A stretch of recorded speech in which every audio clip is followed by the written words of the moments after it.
फिर क्या होता, पत्नी मायके चली गई, आपने फोन लगाया, अच्छा कोई बात नहीं, सॉरी आ जाओ।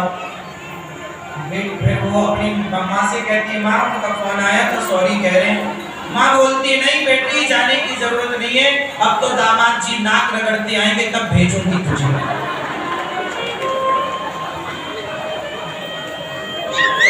तो दामाद जी को भी गुस्सा कम था क्या? पत्नी ने बोला मैं नहीं आऊंगी, माँ बोल रही है जब तक आप नहीं आओगे। बोले तुम गई हो तो तुम ही आओ, तो मैंने थोड़ी तुम्हें वहां भेजा है।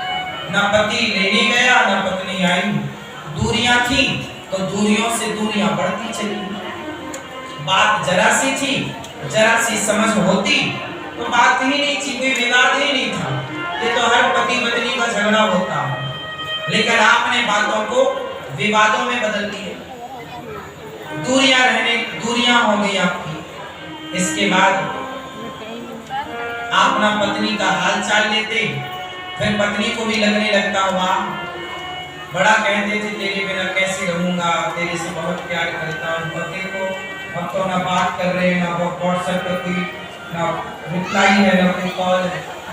अब चूंकि 2-4 दिन याद आती भी है, लेकिन जब आदमी रहने लगता है ना तो हमारी बॉडी ना उस तरह से मैनेज कर लेती है हर चीज को। आपको यदि हम आपके साथ रहने लग जाएंगे ना तो हमें आपके साथ रहने की आदत हो जाएगी। यदि हम आपके बिना रहने लग जाएंगे तो हमारी बॉडी 2-4 दिन में वो आपके बिना रहने की आदी हो जाएगी। हाँ है ना भाई, मन 2-4 दिन परेशान करेगा, फिर वहां पत्नी भी अपना रहने लग गई है, पति भी, दोनों अलग।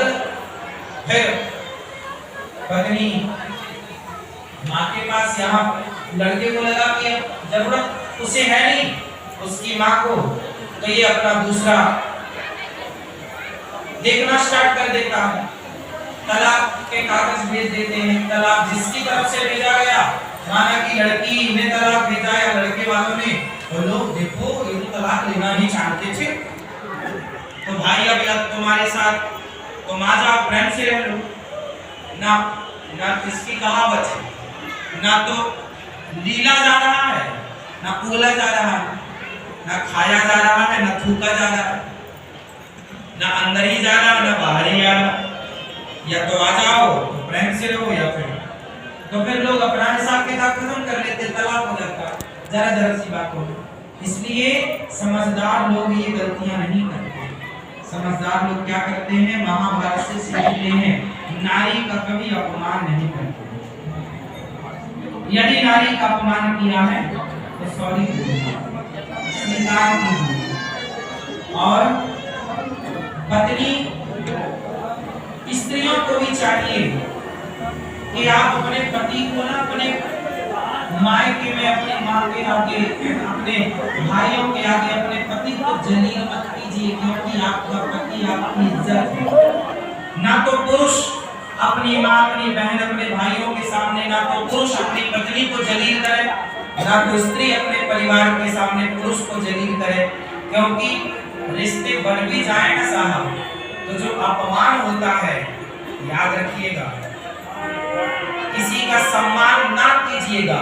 मैं आपसे कहता हूं आप किसी का सम्मान मत कीजिए, पर भूल कर भी किसी का अपमान मत कीजिए। क्योंकि व्यक्ति सम्मान भूल जाता है, अपमान कभी नहीं भूलता।